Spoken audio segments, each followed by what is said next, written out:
Hi friends, night டிஃபனுக்கு என்னன்னு நம்ம பார்ப்போம். சூப்பரான சாஃப்டான இட்லி 14க்கு 1 நம்ம போட்டு பிசுபிசுப்பு இல்லாமல் நைஸ் அரிசியில் எப்படி அரைக்கிறதுன்னு ஒரு வீடியோ போட்டோம்ல, அந்த வீடியோவில் அந்த மாவில் அரைச்ச இட்லி மாவு சாஃப்டாக இருக்குது, பிசுபிசுப்பே இல்லாமல் இருக்குது. சூப்பரான இட்லி. இந்த வீடியோ வேணும்னா நம்ம சேனலில் இருக்குது, விருப்பப்படுறவங்க பாருங்கள். அதுக்கு சூப்பரான ஒரு தேங்காய் சட்னி.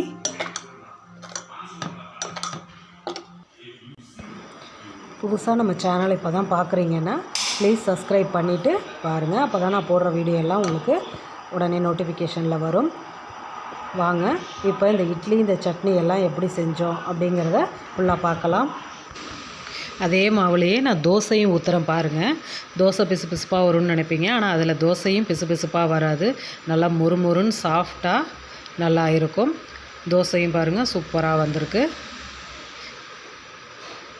எடுத்து வச்சாச்சு, அவ்வளோதான். தோசையும் சூப்பர் தோசை ரெடி.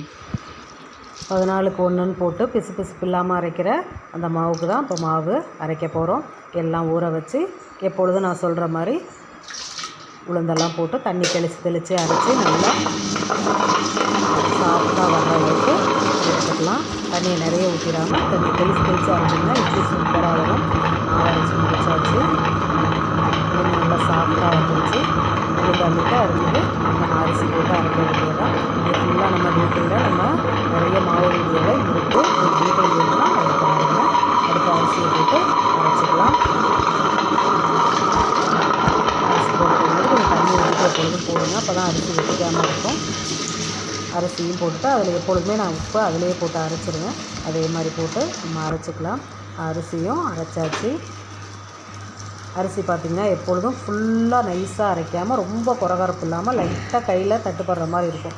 அந்த மாதிரி இருக்கிறப்ப அள்ளிடலாம். நம்ம அள்ளி கழுவி எல்லாம் எடுத்து வச்சாச்சு.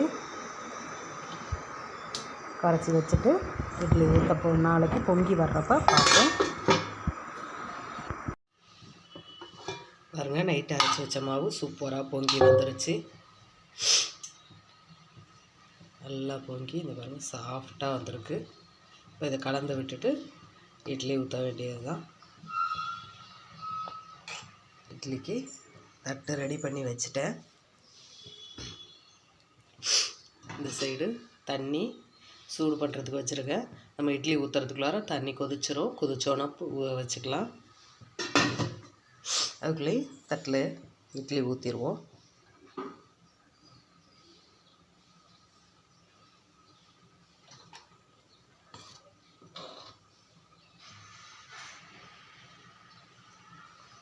மாவு ஃபுல்லாக ஊற்றி வச்சாச்சு. தண்ணியும் கொதிக்க ஆரம்பிச்சிருச்சு. கொதிச்சோன்னே எப்பொழுதுமே இட்லி ஊற்றி எடுத்து வைங்க, அப்போ தான் உடனே வேகும். இல்லைன்னா ஆவி அடித்து வேகவும் லேட் ஆகும். இட்லி மேலேயும் தண்ணியாக அதாகும். வச்சாச்சு. ஒரு 10 நிமிஷம் வெந்துருச்சு. எடுத்துடலாம். பாருங்கள் எவ்வளோ சூப்பராக குண்டு குண்டாக வந்திருக்கு. போய் எடுத்து கொட்டிடலாம்.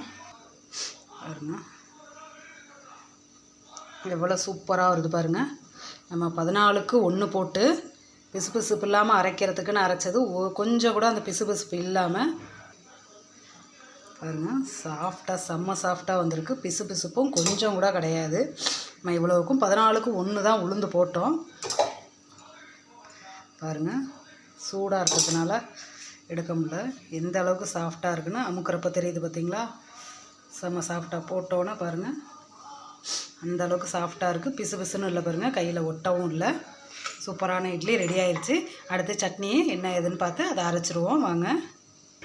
எல்லாத்தையும் எடுத்து வச்சாச்சு. எந்த அளவுக்கு குண்டு குண்டாக சூப்பராக வந்திருக்கு பாருங்கள். அடுத்து வாங்க சட்னி என்ன அரைக்கலான்னு பார்க்கலாம். சட்னிக்கு பாருங்கள் தேங்காய் சட்னி தான், ஆனால் இது வந்து சூப்பர் டேஸ்ட்டில் இருக்கும். இந்த மாதிரி நீங்கள் வீட்டில் ட்ரை பண்ணி பாருங்கள். தேங்காய் வந்து கீறி வச்சுருக்கேன், பொட்டுக்கடலை வச்சுருக்கேன். காரத்துக்கு தகுந்த மாதிரி பச்சை மிளகாய் எடுத்துக்கோங்க. கொஞ்சமாக புளி வைக்கிறேன். நிறைய வச்சிடாதீங்க, புளி அதிகமாக இருக்கிற மாதிரி இருக்கும். ஒரு கொட்டைன்னு சொல்கிற அளவுக்கு இத்தினோண்டு எடுத்து வச்சுருக்கேன்.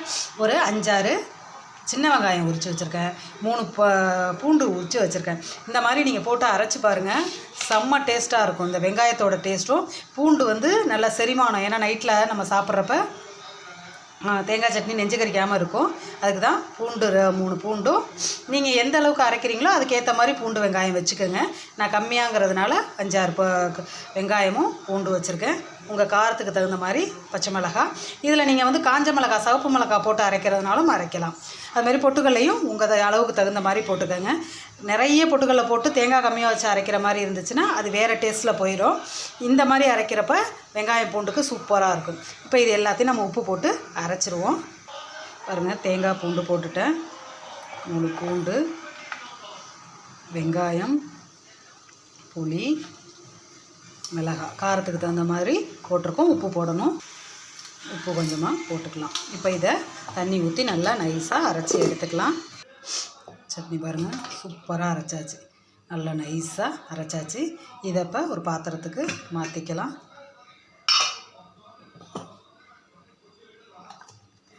உங்களுக்கு எந்த அளவுக்கு தண்ணி வேணுமோ அந்த அளவுக்கு தண்ணி கலந்து ஊற்றிக்கலாம். பாருங்கள், ஜாரில் தண்ணி கழுவி ஊற்றியாச்சு. இதை நீங்கள் எந்த அளவுக்கு தண்ணி உங்களுக்கு வேணும்னு நினைக்கிறீங்களோ அந்த அளவுக்கு வச்சுக்கோங்க. இது நான் கரெக்டான அளவில் வச்சுருக்கேன். இப்போ இதுக்கு ஒரு தாளிப்பு போட்டு கொட்டிடலாம். சின்ன எண்ணெய் சட்டி வச்சுருக்கேன், எண்ணெய் கொஞ்சம் கடலெண்ணெய் ஊற்றிட்டேன். கருவேப்பிலை, கருப்பு உளுந்து, கடுகு நல்லா பொரிஞ்சிட்டு அதை ஊற்றிக்கலாம். அவ்வளோதான். இதை நல்லா கலந்து விட்டுட்டு சூப்பரான தேங்காய் சட்னி இதை வீட்டில் ட்ரை பண்ணி பாருங்கள். பூண்டு வெங்காயம்லாம் போட்டு அரைச்சி ரொம்ப டேஸ்ட்டாக இருக்கும். சூப்பரான சட்னி ரெடி ஆயிடுச்சு. நைட்டு டிஃபனுக்கு குண்டு குண்டு குஷ்பு இட்லி சூப்பரானது, சாஃப்டானது, பிசு பிசுப்பு இல்லாதது, அதுக்கு சூப்பரான தேங்காய் சட்னி. இது ரெண்டும் நைட் டிஃபனுக்கு நம்ம ரெடி பண்ணி முடிச்சாச்சு. இந்த வீடியோ உங்களுக்கு பிடிச்சிருந்துச்சுன்னா லைக் பண்ணுங்கள், ஷேர் பண்ணுங்கள், கமெண்ட் பண்ணுங்கள், சப்ஸ்கிரைப் பண்ணுங்கள். பக்கத்தில் இருக்க ஆளுங்கிற பட்டனையும் தொடுங்க. அப்போ தான் நான் போடுற வீடியோ உங்களுக்கு உடனே நோட்டிஃபிகேஷனில் கிடைக்கும். தேங்க்யூ.